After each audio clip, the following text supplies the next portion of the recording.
I never believed in the supernatural before college. Ghost stories, demons, hauntings, they were just things people made up to scare themselves. But that was before my freshman year, before the things in the dark became real. I had a randomly assigned roommate named Claire. She was quiet, polite, and deeply religious, always wearing a small silver cross around her neck. She kept to herself mostly, but I liked her. After 2 years of dealing with awful roommates, Claire seemed like a breath of fresh air. That changed on the third night. I woke up to the sound of crying. Not just quiet sobs, this was something raw, desperate, a sound that sent a shiver crawling up my spine. It wasn't coming from inside my room, but right outside my door. At first, I thought Claire was upset about something. I almost got up to check on her, but something held me back. Then I heard the scratching.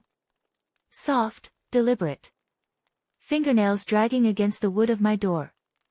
The crying continued, mingling with that eerie sound. I sat up, my heart hammering. "Claire." I whispered, but there was no response.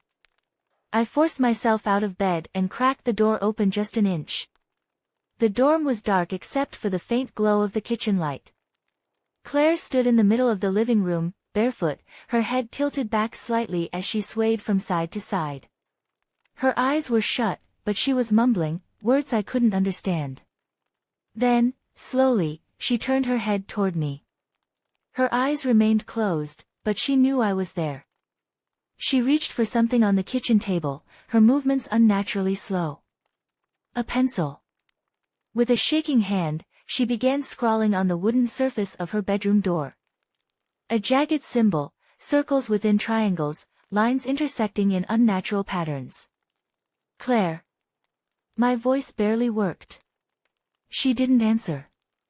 She just stood there, whispering those strange words. The air in the dorm felt thick, suffocating. A horrible feeling crawled up my spine, and I shut my door, locking it. The next morning, she was furious. "What the hell is this?" She pointed to the symbol on her door, her hands trembling. "Did you do this?" "No." "Claire, I saw you do it." She didn't believe me. Not at first. But that was just the beginning. Over the following weeks, I woke up night after night to find her standing in the dark, whispering to something I couldn't see. Every morning, another symbol would appear, on her door, on the walls, once even carved into the wooden floor beneath her bed. Then came the night of the bang. A thunderous crash from her bathroom jolted me awake. I ran to her door, and we both hesitated before opening it together. Everything seemed untouched, except for the mirror. The glass was splintered with deep cracks, and a dark red smear arced across the wall. It wasn't paint. Claire turned ghostly pale. She refused to talk about it, but from that moment on, she was never the same. She started avoiding her own room, spending nights at friends' places. When she was gone, the dorm wasn't quiet, it was wrong. I heard whispers coming from her side of the suite, sounds too faint to make out. Sometimes, the door handle to her room rattled. Sometimes, I swore I saw shadows moving beneath the gap of her door. The worst part? The symbols never stopped appearing. One night, I woke up to the sound of my door creaking open. My blood turned to ice. Claire stood there, her eyes wide open this time, but empty. Lifeless. She stepped forward, her lips parting like she wanted to speak, but no words came out. Instead, she reached out and pressed something into my hand.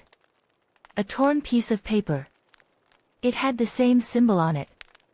She whispered, "It doesn't want me anymore." Then she turned and left. The next morning, Claire was gone. Her belongings were still there, but she had vanished. The school filed a missing person report, and weeks passed with no answers. I tried to tell them what had been happening, but no one believed me. Eventually, they assigned me a new roommate. The first night, I woke up to a scratching sound outside my door. And when I opened my eyes, the piece of paper Claire had given me was gone.